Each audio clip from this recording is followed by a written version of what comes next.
So today we have Shreya Tomar joining us, an IIM alumnus and a classically trained Kathak dancer since the age of 7. Over the years, she has explored a wide range of interests from academics to management to modeling, martial arts, and much more, carving a place for herself in every field she has touched. While we often only see the highlights of the people we admire in this conversation, Shreya opens up about the real experiences and emotional journeys behind her own choices. I personally found her story incredibly inspiring, and I hope that this spirit also touches you in one way or another. Shreya has also been crowned Miss India Vogue Star Madhya Pradesh and Miss TGPC Talent in 2023. There's a lot of value packed in this conversation, and I hope you enjoy it. Cheers. We have a special guest with us today, Shreya Tomar. So she has a lot of things in her accolade, which of course you have seen in the intro. So this would be a very insightful conversation wherein we'll kind of delve into her journey as a person and also from a professional perspective. So thanks Shreya for coming in. I'm really grateful for you to join my podcast to help deliver value to my community. I'm lucky to be spending my evening with you today, Devashish. Thank you for having me. Great. So Shreya, like when I was researching about you in general, right? Like one thing that startled me was like there were like so many facets of you as a person, right? So first you kind of did your schooling, then you went to an engineering college specifically, right? And then you kind of pivoted towards an HR field of sorts, and then you have this whole beauty pageant thing kind of going on the side for you. So how has your journey been, like specifically, like when you're kind of transitioning between so many different fields? Like what was that story for that young Shreya, let's say that young 17-year-old, right? When she wanted to make these decisions, or like how did it went for you? Okay, so thought back then was that this young Shreya shouldn't die, right? So that is where it started from. As an engineer, my plan was pretty simple. Do my BTech, do my MTech, get into corporate, work on work in a core company of my domain, and that was life that I planned for myself. But back in second year of my college, in my bachelor's, I started working with this organization which was in a consultative state for the United Nations. And this organization was recruiting back then. So as a second year student in engineering, I wanted my CV to stand out. So that is where it started from. Little did I know that this is not just going to be something on my CV, but something that will stay with me for the rest of my life. And I started as a volunteer in that organization. And once I got graduated, I started working full time with them for one of the opportunities, which was a full time opportunity back in Europe. So this was on the lines of people management, HR governance, policies, ethics, things like that. Typically, the words that you hear in the boardrooms now. So I got a taste of it back when I was working with this organization. That is what made me think and rethink my decisions of whether I really want to do an MTech or not. And in this very journey of leading people and being a part of a global team of 16 people coming from almost 7 or 8 different countries, I realized that I have a knack for people. And that is when I came back. I realized that my learning journey needs to continue. And now it needs to continue on the lines of management and not engineering. And I started looking for avenues from where I can develop myself as a professional and more as a student. And why not do it from the best institutions of the country? And that is where the whole thought of getting into an IIM came. Started preparing, luckily got in. Um, and this was a COVID batch. So pretty much did not get to live the hostel life or Mhm. the college life. But Mhm. I cherish each and every moment. Those years were hectic, but I think they paid off. And that is how I started my full-time corporate journey of being an HR business partner, which is my current title, out there in the corporate world. Got it. That's interesting. So you mentioned that you also had worked in Europe of sorts. I think the organization we are talking about here is ISEC, right? Yes. I think they have multiple branches. So you went to Europe, or like were you kind of managing them from like India So I went to specifically? Europe. Okay. Yes. Yeah. the role the role was working with the central countries of Europe, central part of Europe, which was Poland, then Germany, then Czech Republic, then Hungary, Austria, Slovakia. Okay. So that was the belt that I was managing.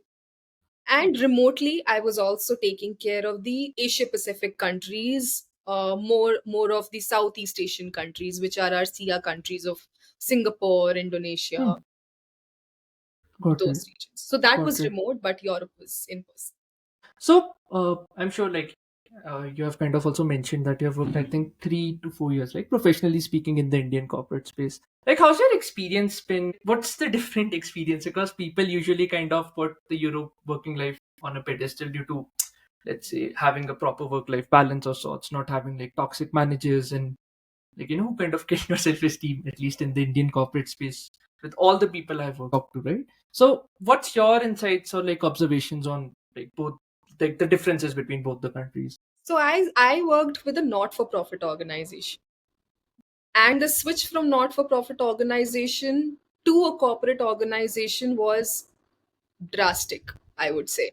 Yeah. There was this whole cycle of unlearning things and learning, or trying to fit into the corporate climate of India, and that to a corporate climate of India, which is Yeah. very, very different from Yeah. what we look, or look at the global stage, how it functions. Um so I came with an open mind. Being Hmm. very honest, Yeah. so to say, I started from scratch. I had to unlearn a lot of things that I carried with me from Europe, from my Hmm. previous Yeah. organization. um, but then through all of it, one thing one thing kind of remained constant, which was to excel in the field that I chose for myself. I think whatever you do it with 100% dedication, with your 100% heart in it. And I think that is where I was able to diversify as an HR professional, and then being a corporate HR professional. Hmm. Got it. So, uh, like when you talk about unlearning things, what was it specifically that you had to unlearn? So back in Europe, um, it was a very close knitted team. Whereas when we look at corporate organization, they are highly matrixed organization. They are driven by hierarchy. The role where in which I am working, it looks at different roles within the organization with a very close lens, right? Um, uh, Honestly speaking, a lot of bureaucracy is Hmm. involved when it comes to Indian corporate, Correct. right? No matter how much you deny it, but it is there in bits and pieces and Hmm. bits and pockets, and you have to deal with it at every stage of your uh, work. So I Hmm. think that is where I kind of understood the different people philosophies that drive corporate organizations. What is the motivation that people come here with in the companies versus what was the motivation back there in Europe for people to work? I think it's a world of a difference, you can say. And I think a lot of times we as Indians, being very honest, have this urge or constant urge to prove ourselves to the Hmm. West, that if you have given something to Indian corporate employees, we'll do it the best way. And I think that is where the whole politics also come into the picture, Hmm. Hmm. right? Pulling each other down, taking credits, um, and, and and trying to crawl up the hierarchy in the organization. So looked at it and experienced it very closely. But then at the same time, I think integrity that I practice kept me grounded in my own role. And everything that came my way, I took it as a challenge as well as a learn. No, you're right. Like, I remember working with one of my startups as an HR, right? So there was this whole project of ESOPs wherein we had to kind of give ESOPs to our Indian employees from a US entity. And oh my God, the paperwork, like in the Indian ecosystem, this certificate, MSME certificate, whatnot, have this many signs and whatnot. Like the bureaucracy kind of just turns you down, right? Turns your Yeah. motivation down from that Yes. perspective. And then there's this US angle to it, the hustle culture, keep on grinding. And then they kind of, I think, see Indians, generally speaking, as a cheap labor market sort of thing, so that the profit margin is kind of, let's say, on the highest of the highest ends, right? Yes. So you're also right on that aspect of pulling people down, right? I think that comes predominantly from our culture of this crab mentality that कोई ऊपर जा रहा है तो नीचे ही खींचना है, जाने ही नहीं देना ऊपर, from a scarcity mindset sort of thing. I'm sure there might be, as an HR, I remember listening to your podcast, you mentioned you were talking about policy interventions and relationship buildings with stakeholders and things like that, right? So, of course, there might be certain incidents in your experience wherein some people might be causing problems, or you might be seeing, okay, like this person is an asshole of sorts, right? So, how you kind of dealt with certain people? Like, were there any practices, or you just went in with your charm?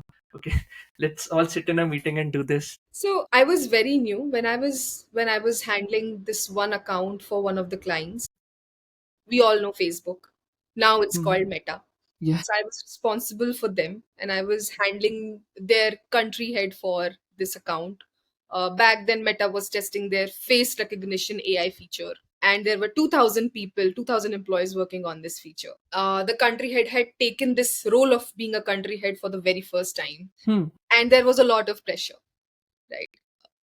So much pressure that there would be daily calls, daily meetings, Hmm. all hands on the deck sort of meeting, and that was eventually causing burnout.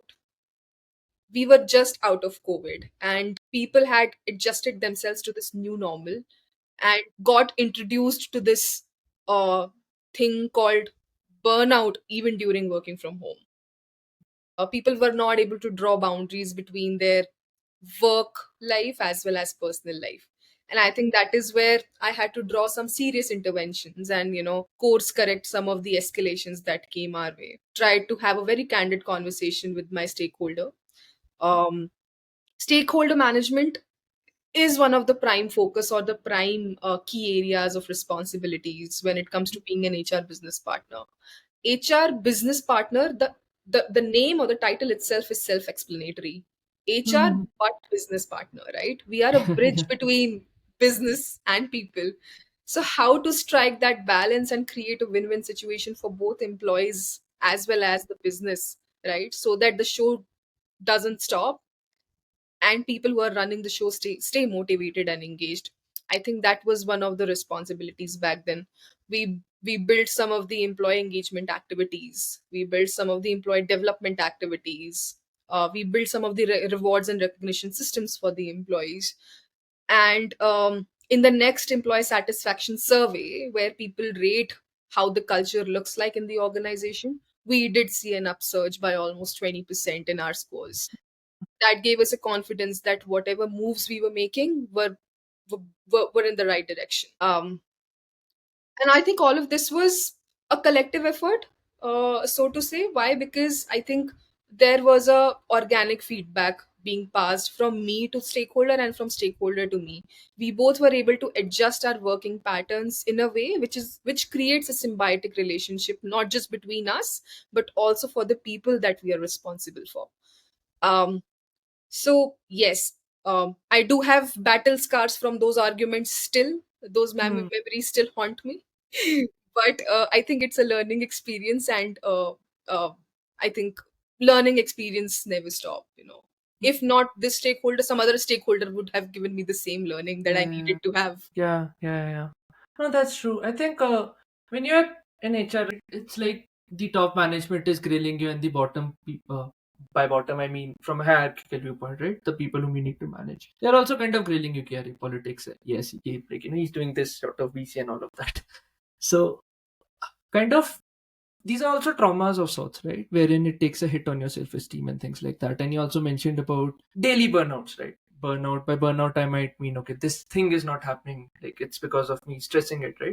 Stressing about it, कि ये हो नहीं रहा है काम, right? Yeah. So, what's your, how do you kind of manage all of this, like muck, this shit, right? And also kind of manage your own, let's say, sanity and motivate yourself कि नहीं अब अगले दिन भी जाना है काम करने. So, how does that kind of work out for you? Fortunately, I have a list of hobbies that help me detox and detach myself from the chaos, refuel myself, and go back to work every single day. Right? It can be as simple as baking a cake in the oven in my kitchen. It can be as simple as painting a piece of canvas in my room, or it can be as simple as going for a walk after work, and trying to pause and reflect on the entire day and how the next day can be better. I think all of these small activities, or you can say the atomic habits, I have read that book. It's very Mm-hmm. simple, but then it Yeah. gives you that learning. um, it really proves beneficial when you are working in such a high churn environment, and it kind of keeps you sane, to be very honest.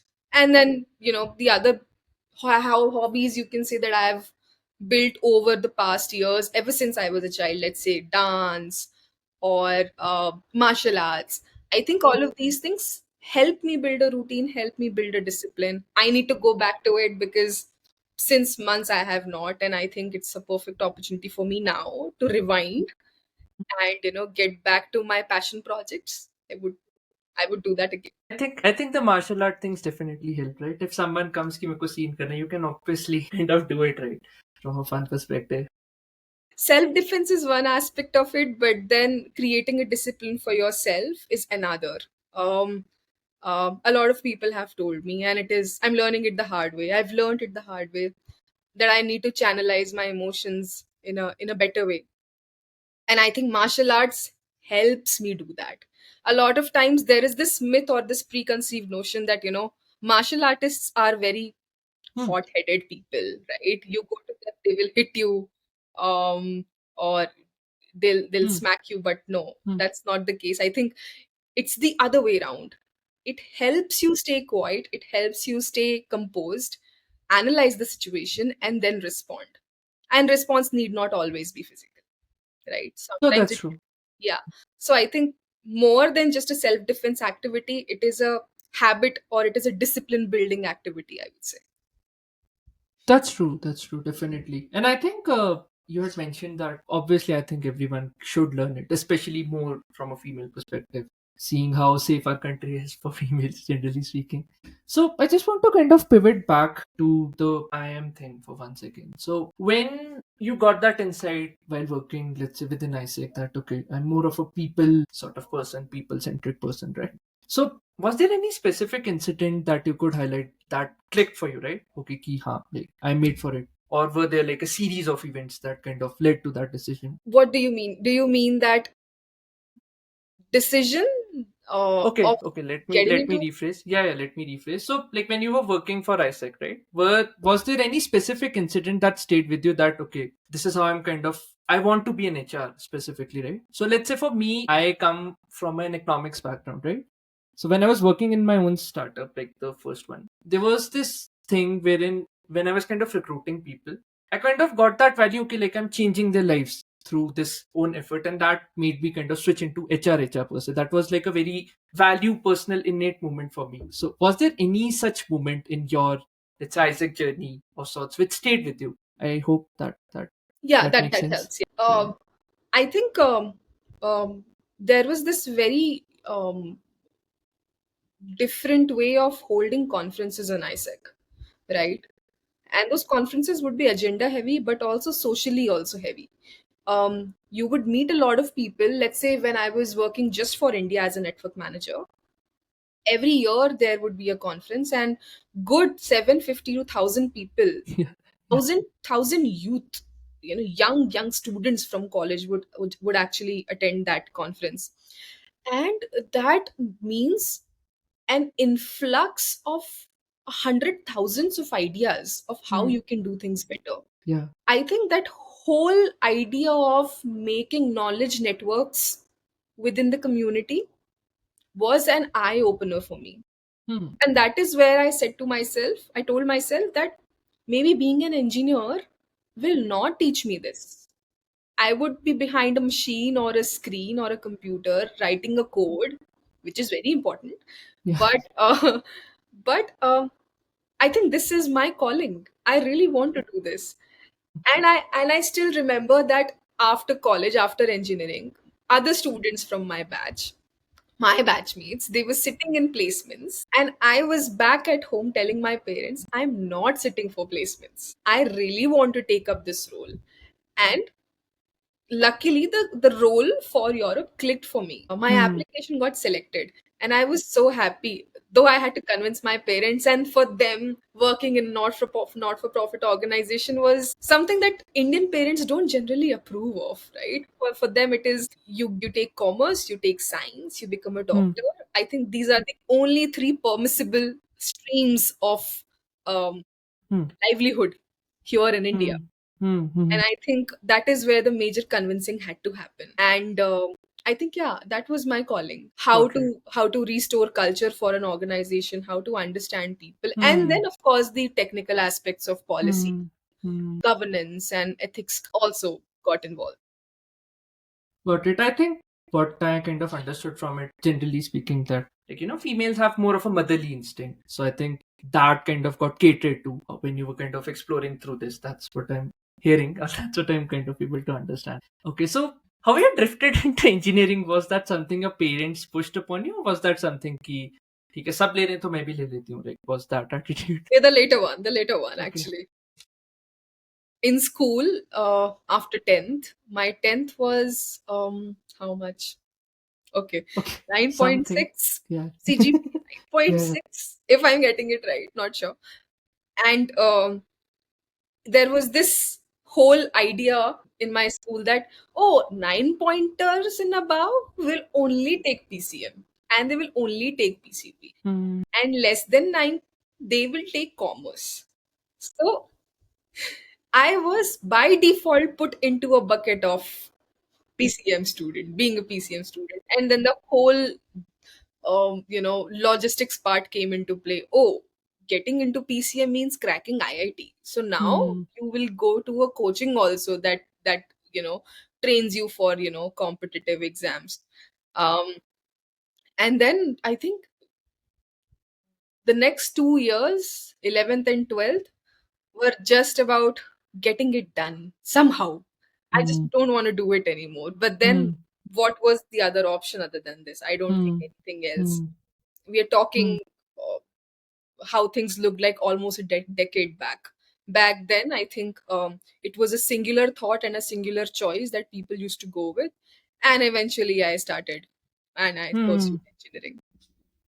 Hmm. Yeah, because a lot of us have memories of plus one, plus two. Dhakke khana was coaching ke, right? That's a sad way to put out things. Wherein when I conversed with my friends from Germany, they were telling, "Yeah, we had done this in 10th, river rafting, whatnot, like a whole dearth of experiences per se, right? That's something that we misses out, of course, culturally speaking, right? That's how it's always been. But interesting. So I'm sure, like parents in general play a very significant role in all the decisions that you make. What is their role in kind of shaping your decisions or shaping you as a person, right?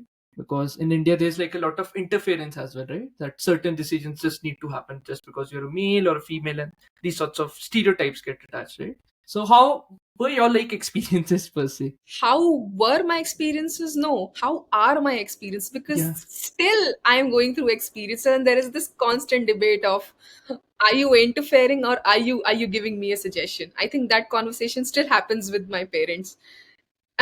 So yeah, there is this psychology about Indian parents, but then I cannot forget how they have molded me into a person I am right now at present, and how would they keep up shaping me as an individual till the best possible limit they can. Hmm.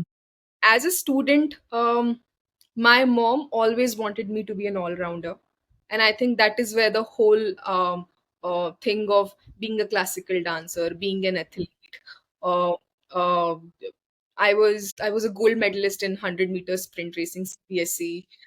So the sports also needs to be good, Hmm. your Hmm. dance also needs to be good, and your grades also needs to be good. So that is how my mom was, but then my dad balanced that aspect. He was a little lenient in these Hmm. aspects. He would be Hmm. like, marks thode kam aayenge chalega, Yeah. it's Yeah. okay, just be a good student. So his definition of good student was very different from the definition of my mother's being Yeah. a good student. Yeah. Got it. Yeah, but then yeah, both of them kind of compensated each other's attributes, and that helped for me. Did you felt ever pressurized to perform? Like, let's say when we are kids, right? The greatest validation that we want to seek is of our parents, right? So was there always that pressure that okay, I must perform so that they can kind of approve me, like unconsciously, right? Not consciously. These things you don't think consciously, but from your end specifically on your own self. I think yes, and I think that is very very obvious also, because as a teenager you're you're going through two journeys, an external journey and an inner journey. An inner journey of you making choices for yourself, and those choices being validated and questioned and then approved by your parents, and an external journey of making friends, making external relationships outside school, outside studies, things like that, building relationships, knowing about love and crush and things like that for the first time. All of those things, they all happen at once. And I Hmm. think the pressure, more than pressure, it's the hand holding that Indian parents do, right? When they kind of create a guardrail for you to follow that guardrail, Hmm. right from choosing your coaching, telling you not to go into a birthday party or go to a birthday party, but not this one, but that one, and making you understand how to make a group of friends which is beneficial for you in a longer Hmm. run, not to Hmm. bad company. So more than pressure, it or restriction, it is I think hand holding, I would say, in this case, which then at times when the intensity increases, it Hmm. turns into Hmm. a Hmm. restriction, right? But then I think no parent wants to do that knowingly. It just happens unknowingly, and yeah. Yeah, of course. I think parenting is also like कि ऐसा थोड़ी कर रखा experience है पहले से, right?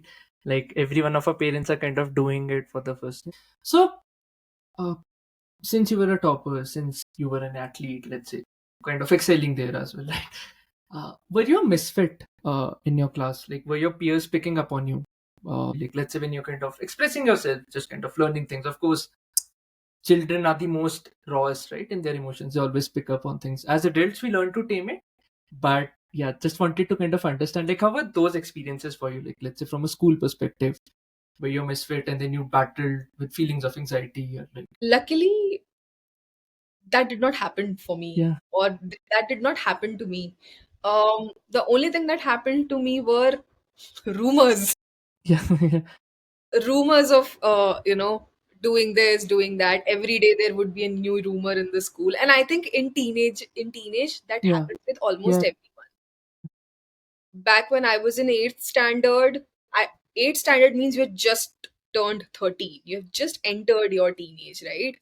I became the junior house captain, and that sparked a lot of rumors. Oh, now she's interacting with this person, or she's interacting with that person. Oh, she's going here, or she's going there. Back in 11th, I was chosen as the vice captain. Hmm. Back in 12th, the head girl. Okay. So the rumors did not leave me. My biggest company was rumors Hmm. more than friends. Yeah. And that actually helped me to navigate um, ambiguity or any kind of anxiety also, because it gives you a different sense of willpower to fight in those adversities, Hmm. right? And how to turn the circumstances in your favor. And then Hmm. of course, back then, a lot of sharing used to happen with my mother. She's a teacher herself, so a biology teacher. Hmm. No one understands teenagers better than a biology teacher, Gee, gee. first hand experience. Yeah, yeah. So she would give her 2 cents about how to tackle a situation and things like that. um, at times I would take it, at times I would say, okay, you are being too controlling. So yeah, that also used to happen. But yeah, more than anxiety, it was the rumors that helped me navigate Hmm. anxiety. Hmm. So, okay, let me kind of relate it to one thing because this is interesting. So, like your rumors kind of helped you to develop a thick skin, right? And then if I kind of just move a little bit forward in your life, there comes this whole modeling thing. So in modeling, parents are a lot apprehensive, right? Coming from a conservative culture and things like that, right? So I'm sure like your mother might have supported. Like, how was that experience when you said, okay, like I wanted to kind of try this field, right? The modeling thing, the pageant thing. How was that for you in general? So there is a story behind this. When I was in my 11th class, I think, yeah, 2014, there was this campaign which was being done by Tresemme. Tresemme being the the hair care brand, right?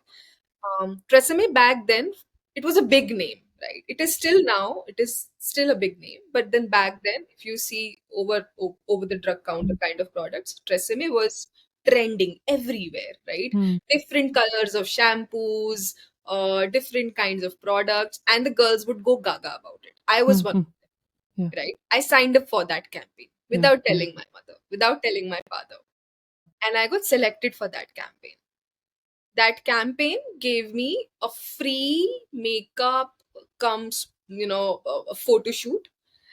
And when I tasted that thing, how it looks backstage to be, uh, to get ready, there are people doing your makeup, there are cameras, they'll shoot you. Um, that gave me, that sense of, a want. I Hmm. would say that I want this. Yeah. I Yeah. really want this. I don't know when I will do it, how I will do it, but एक बार तो करूंगी, Hmm. बिल्कुल करूंगी. So I think that's stuck with me. And when I got the opportunity, back in 2023, I took it up. That's interesting. So what was I'm sure like in the modeling field there's like a lot of body shaming of sorts, right? Or let's say we kind of unconsciously compare ourselves. I'm sure that tough skin developing in the childhood phase helped you with that. But how do you kind of deal with, let's say, the outside visual feedback that's coming at you consistently, wherein you're just walking in the best of the best suits and people are judging you, right? Just random judges. So how's that like for you as a person? When I was preparing myself for pageant, there was a ramp walk coach, there was a personality coach, there would be different coaches, there was a yoga coach also, right? This was the team that was preparing all the pageant finalists. Hmm. And they told me one thing: when you enter the ramp, or when you are on the head ramp, forget about everything else. Just look back and see the journey that you have done so far to come to this ramp, and that will give you the confidence, and it would eventually, by default, automatically eliminate all the noise around you. It is so true. It is very true, and I think it stems from the very confidence that you have in yourself. I am short when it comes to being a model. I'm very short. um but then not even once did I feel intimidated Yeah. about those girls with 5'10", 5'11", 6 feet high, or tall, and walking around me. So I think it's the sense of acceptance that you have for yourself, and the confidence that you hold, and it takes time for that. I still remember when I was told that you would be coming down, and these would be the costumes that you would be wearing. Looking at those costumes, um, I was nervous. I was Hmm. very nervous. I looked at Yeah. myself in the mirror and I would be like, how am I going to wear these costumes? Um, but then karna to tha. Yeah. Yeah. So started working with the trainer, lost weight. My mom was there all along, to control my diet, keep a check on my diet, and things like that. Yeah.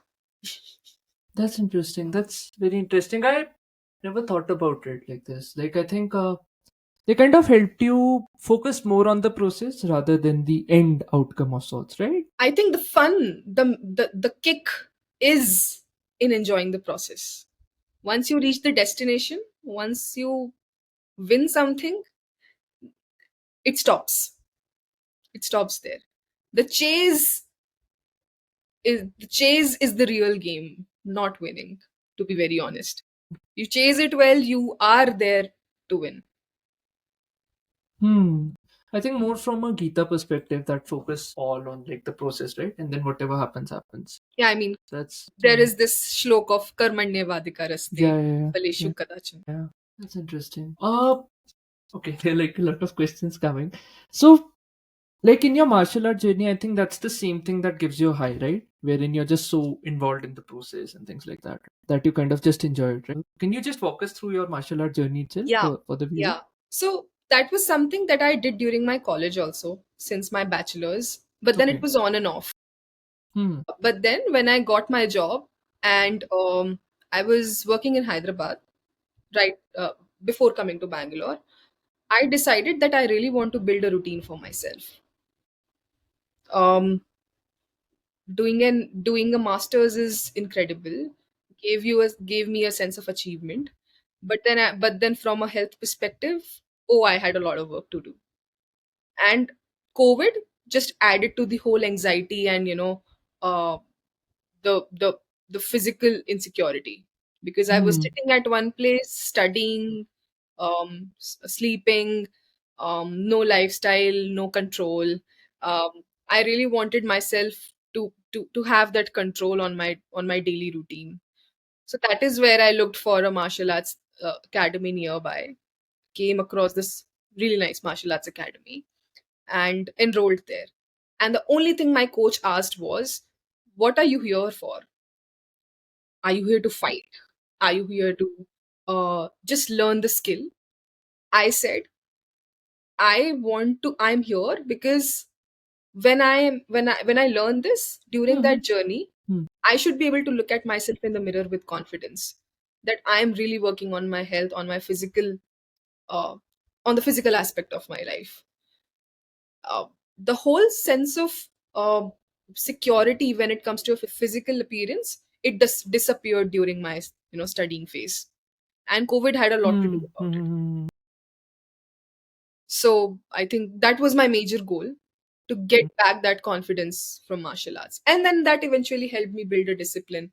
I was training in morning, then I was training in evening after my work, and very nice routine. I still wish I can get back to that routine. So what's stopping you right now to kind of get back to that routine? So I had a spine injury just before one of the tournaments that I was supposed to play for karate. And my doctor told that you need to recover. And spine injuries do take time to recover. So, good 8-10 months of rest. And then again, strengthening of your muscles, strengthening of your bones. All of these Hmm. things to condition yourself again, it needs time, right? So, that is where I had to take a break from martial arts. Got it. I still look at my belts, I still look at my uniform, we call it gi, and it brings tears in my eyes. So I've again enrolled into a martial arts academy, this time a different type of karate, and I hope I am regular with it again. So I think you hold a black belt, right? If I'm I correct. hold a maroon belt. Okay. Okay. Okay. Okay. Yes. Okay. Got it. Now that is according to the kind of karate that I have done, which is Shotokan style. There are Got different types of karate. The one that I'm enrolling now for is not Shotokan. It is different. So I will have to see which belt will I end up with as soon as I start. I always wanted to do it, but there were like never any, let's say, resources around my town. But yeah, I think that sorts of gives me an inspiration of sorts. How was this injury? Like, how did this injury happen for you? Was it in a tough spar or something in a practice session, or like were you kind of just too in the moment? I think when you do such a strenuous activity, it requires you to recover for your muscles to you need to rest. Hmm. I think I went too hard on myself. And there was one more cause of it. The cause, um, and to all the corporate employees who might listen to this podcast, please don't bend your neck and work on your laptop. 2 years of my studies on the bed in COVID, I was working like this on my laptop, making notes and doing whatnot, watching movies like these, not using a table to do my work. Costed me big time. So I think constant bending of your neck, not having a proper posture, and then being too hard on yourself and not letting your muscles recover gave me the injury. Hmm. I learned it the hard way. And you were also training twice a day, right? Ideally, I I was think training that. twice a day, though my diet was really good. But then um, it does need time for you to recover. I mean, I would wake up at 6:30. I would be there in the academy at 7 a.m. I will train from 7 to 8. I will get ready, go to work, come back at 6:30, then again train in the evening from 7 to 8. So I think I was giving very less breather time to myself. So I think that was again one of the learnings, not to be too hard on yourself. I think it happens, right? We were talking earlier also that being ambitious, it kind of just gets into us, right? We just want to do Yeah, all the things yeah, of all the world, right? yeah. How do you manage that ambitious impulse? Not impulse, I might say that ambitious drive in you, right? That okay. Because you've always been like excelling all the time in like let's say a lot of fields, generally speaking, right? How do you kind of negate that or balance that? I think there have to be people. You need to have people who keep you grounded. Hmm. For me, it's my family. At times, I feel like when they try to, give me a suggestion or something, I feel like, oh, they feel like I cannot do it. And then I turn rebellious and then I try to prove that, oh, no, I can still do it, right? Though it is not good all the time. But then, yes, having people around you who keep you grounded is very important. Having relationships in your life that teach you humility, um, and acceptance, and uh, you know in turn then help you learn more about yourself, Hmm. improve. It's very important. So whenever I try to be more ambitious, I think there are people who keep me grounded, and tell me, okay, though this is your bigger goal, you need to break it down and chase the smaller milestone which will eventually take you there. So rather than boiling the whole ocean together, try to try to add it drop by drop Hmm. and not get too excited about the end result, because effort is in your hand but outcome might not be always. Hmm. No, that's true. I think we come back to that point of focusing more on the process, right? But there's an interesting point you mentioned about people around you, which brings me to relationships, right? Which all of us have. So, how are your relationships like personally? I'm sure, like when we are teenagers, let's say, right? There's always that one special person outside our family, and then of course, I think as we mature, it becomes a mix of both. So, how are like your personal relationships in general? It's a question that is often asked, um, to me, and so far I've tried to stay low key about my relationships. Family is something that I'm very candid and open about, but having that special relationship is something which I I believe in, evil eye, and I feel like, the. Got it. Got it. Got it. Yeah. But yeah, Yeah. I think I've come to a point where I am in a process of learning a lot of things for myself, for the relationships that I build, for people that Got I it. hold close to myself. Still learning it the hard way. How? No, I understand definitely. I would not want to push it, but just like from your insight, let's say if you want to build relationships, like what are like some ideal things, or let's say some things that we should just generally look out for, watch out for, right? Should we trust our gut feeling more? Because generally, when we're let's say meeting people, right, they present the best sides of themselves. How do you kind of filter through the fluff and the bullshit, right, which people provide, so that we can just save ourselves from trauma, scars, and things like that? I think, so far, with whatever has happened in my career stint and personal life on Instagram, to be very honest, a lot of people reach out. But then somewhere down the line, females at least have this sixth sense of whether it's going to be right or it's going to be wrong. And I think, an open communication about it really helps. I'm not saying that everyone might be wrong out there or everyone is right out there, but then, you need to have some filters of your own. What kind of people do you want to hold close in your life or keep in your life? Basis that, build your relationships, um, or build, or love people, love your partners, things like that. Hmm. Honestly, I my solution or my learning might not imply on everyone out there, but I think okay, it's a little emotional. Uh, No worries. Take your time, please. It's yeah, yeah. Um, I think I look for simplicity. No jazz, no gas, no faff. Um, Someone who really cares for you would tell you through their efforts, and you will also tell them through your efforts. Everyone has different love language. Mine is to do acts of service, or um, let's say cook for them, got it. be with Got it. them, things like that. I'm not someone who expresses a lot, and I'm learning it the hard way, because this results in a lot of conflicts. But I think that people who really love you and people you really love will stay. um, Navigate through Mhm. conflicts, your relationships. um, don't give up. I think that is the litmus test of whether the person is true or not, if that is what you're trying to ask. I think no matter how hard things get, don't don't give up on each other. If you have come far enough, um, you have seen dreams together, have that courage or that faith to navigate it. An honest conversation can solve everything, except for, of course, things like cheating and abuse. But yeah, everything can be solved. Hmm. That's quite interesting. Okay.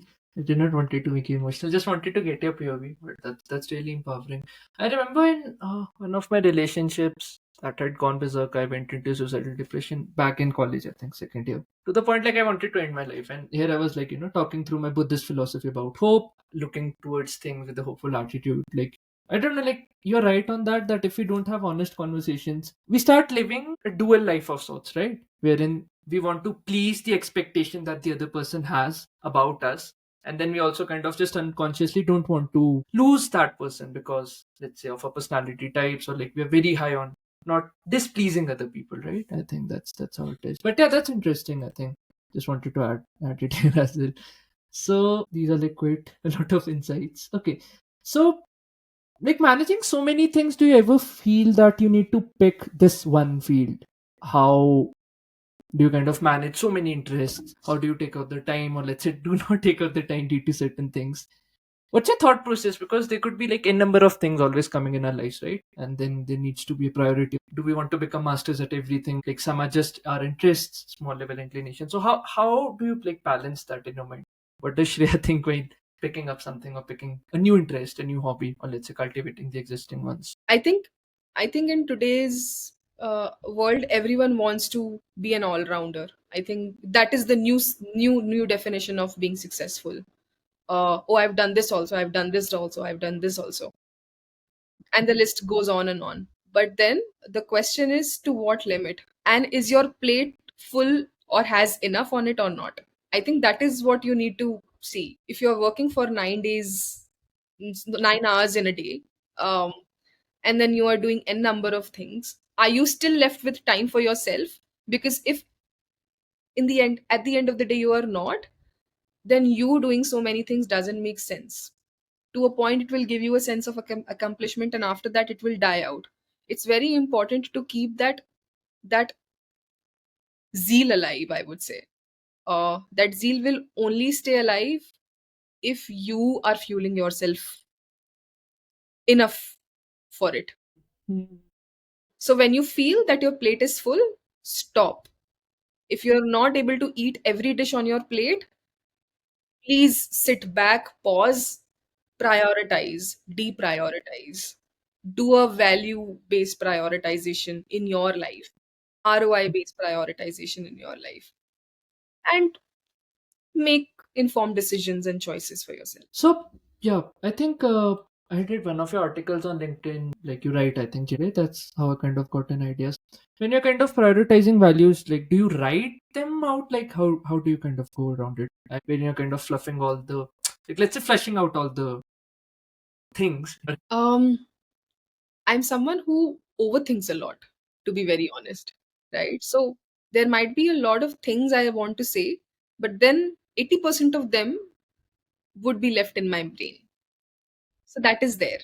Um, and I think that is very important to let it out, and that's the key to communicate with people, with yourself, and in Hmm. general, I would say.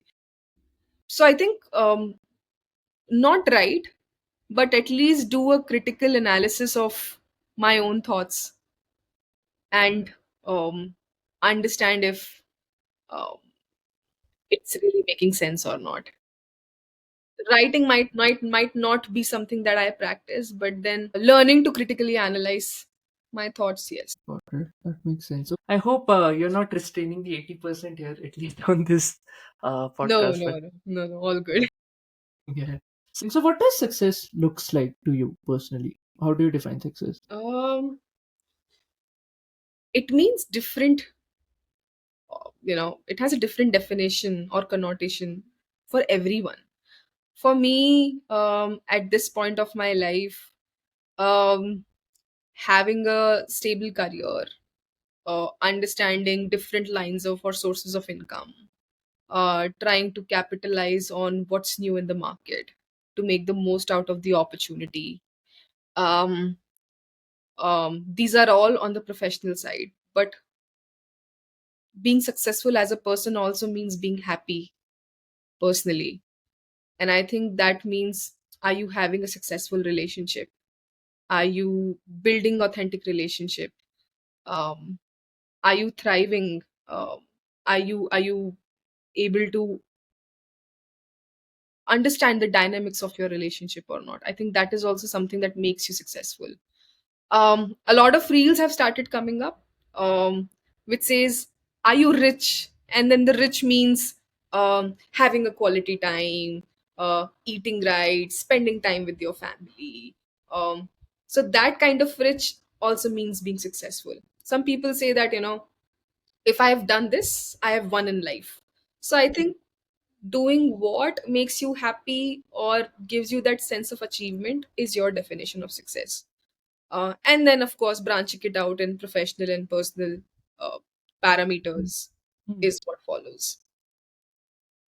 Yeah, I think like in reels there's like a lot of shit going on, right? With no scientific back research paper. It just stimulates your emotion. Yeah. And then we kind of go into this rut of comparing ourselves कि यार उसकी जिंदगी ऐसी है वो यहाँ घूम रहा है मैं कुछ नहीं कर रहा जिंदगी में. I think all of that, that's a, I don't know, like I feel like we are all just kind of rats in this new thing called the internet, which just came like 12 years ago. And Yeah. then the long term impacts would be kind of known to us, I think, later only by 2050, 2060. I don't know. So, like, you've already done so much in just a few years. What's a dream you haven't pursued, but you know that you will someday? Um, I always wanted to have a pilot's license, Okay. and I really want to do it.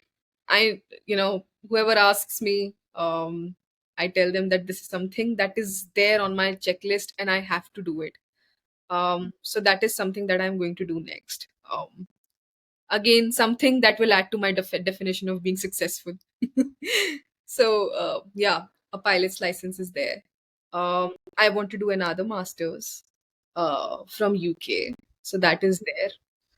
um and yeah, other things would follow, but yeah, for now, yes. Yeah, other things I'll of course see on Insta. Obviously, I think with time.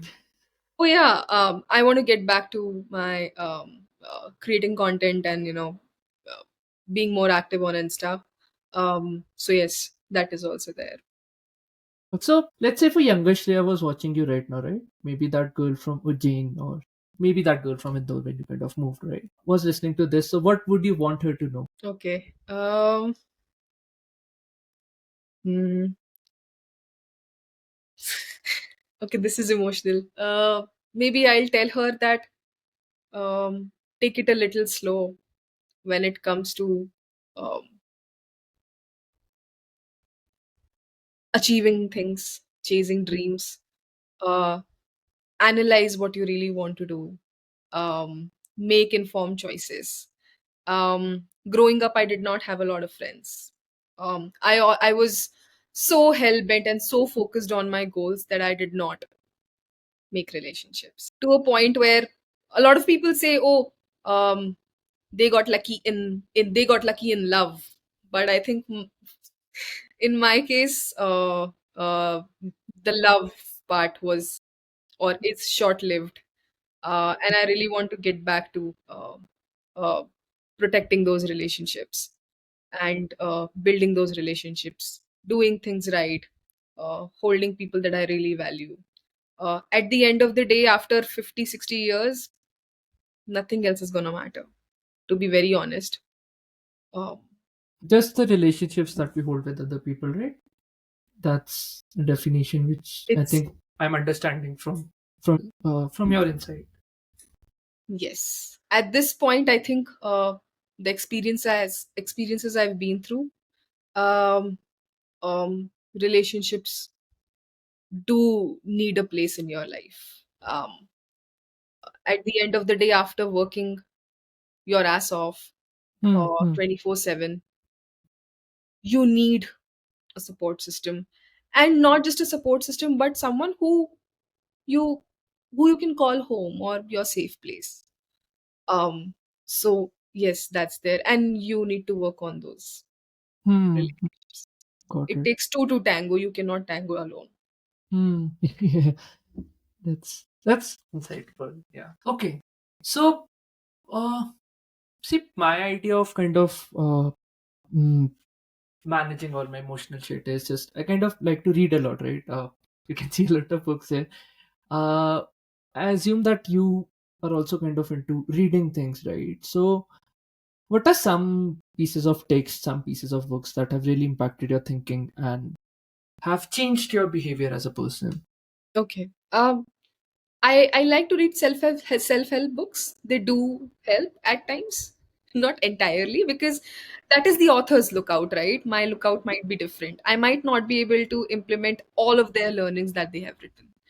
On a fiction front, I love detective stuff. I Hmm. love to read Sherlock Holmes. Hmm. I love to read Agatha Christie. I've grown up reading Agatha Christie. So that kind of book. Hmm. Apart from that, recently I've been recommended um, uh, Meluha by Amish, which is a Shiva trilogy, which is the Yeah. first part of Shiva trilogy. I am an ardent follower of Shiva. I believe Hmm. when things go wrong, I find my peace there. And I think the book is amazing. I'm reading Meluha. That's the answer. Um it's good so far. It's really good. It gives you a different perspective about Shiva, and it was recommended to me. And yeah, Hmm. Hmm. Like, what made you have a fascination towards Shiva in general? Like, was there anything specific? so I've spent my life in Ujjain, which is a city close to Indore, Got it. Yeah. one of the 12 Jyotirlings Hmm. that we have. One of them, known as Mahakaleshwar, is situated in Ujjain.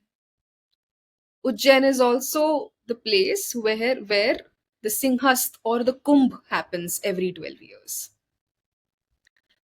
So I've been raised around or in a very close vicinity to Mahakaleshwar, Shiva, and that would be like a 24/7 thing for me every day, right? Looking at temples in my city, all of them are very very Shiva oriented. There are 84 temples, which is known as Chaurasi Mahadev, that people come from all over the world and all of the country to worship, and they are very powerful. The energy in Mahakaleshwar temple is very powerful. Um, and I'm someone who worships Shiva in general. Hmm. Gives me that sense of peace um, and clarity. What is Shiva for you? Like, how do you relate to Shiva as a person? Yeah. Oh, I think relationship. relationship with the universe as the creator and the destroyer. I think both. It is so it is so fascinating, and the way he has evolved in terms of his relationship with Sati and then Parvati, building a family, and then creating this whole world. Um, uh, with Sati, he turned into shambles. With Parvati, he rejuvenated again. I think that is where the whole sense of relationship and love also stems from for me. Um, um, and the dedication towards working on a relationship and things like that, also being dedicated to a relationship, also stems from um, being dedicated to Shiva. So relationships do hold a very important part in your. Very important role. I earlier used to think no, but uh, my recent experiences have. So, um, like, okay, I had asked you a question about like what advice would you give to your younger version, right? Now, if like I have to conversely ask you, what do you think the 80-year-old Shreya would give your current self? Like, what advice would she give to you? uh, Make the most out of your time. Hmm. Life is short. Literally, it is. um, Over the past 10 years, I couldn't realize how fast they passed. So I think I'm going to blink twice and I'll be 88, to be very honest. True, true, true. Yeah, yeah. And there is so much more to do. There is so much more to achieve. There is so much more to build. Um, but again, with resilience, with all the confidence that I hold in myself, with all the um, uh, learnings that I have had so far, and always be open to learning more. That's interesting. Okay. So I think we are kind of coming to a segment of, let's say, I think your general philosophy in life, right? Wherein I think resilience, the ability to kind of pick challenges up and kind of ace them in one way or another is kind of the core hallmark of you as a person, as to what I'm able to understand. Okay. So, yeah, I wanted to take this podcast to like some final turns, some final notes. So, what is that one thing, or let's say one habit that kind of keeps you grounded, or let's say whenever you're in stress, that one mantra, or could be anything, right, that makes you kind of zone back into reality whenever you're feeling very anxious, deprived, bereft of hope. Whenever something bad happens, um, I think I'm not someone who goes and shares it with people. Hmm. I'm not that person. I think I take my own sweet time, give myself a lot of grace, and try to do a lot of thinking and retrospecting within myself. I think that gives me a lot of answers. And whenever I get stuck, I then look out for help. Um, and I think that is where the communication comes in. That is the part that I'm learning right now. Being more communicative, being more expressive, and not shying away from asking help, if I ever need be. Uh, because so far, I have been a person who has always shied away from help, because to me, asking for help feels like others might think that I'm weak. But then it's not really the case. I mean, people who genuinely value you, love you, would render support, will render help, and will not give up if you are in your low times, and will help you navigate through the situation. So, like, do you have a very, let's say, perfectionist image of yourself in your mind, and you kind of keep chasing that, sometimes losing everything in the process, like, let's say, your relationship Yes, times? yes, yes. Um, I feel like this needs to be perfect. Everything needs to be perfect. Um, and it has costed me for sure. I'm learning it the hard way, and I'm trying to unlearn that pattern or that habit of mine. Um, to not be a perfectionist, accepting flaws, accepting mistakes, acknowledging mistakes first, taking ownership of my own mistakes, um, and trying to make amends and improve, be it work, be it life, be it relationships, everywhere.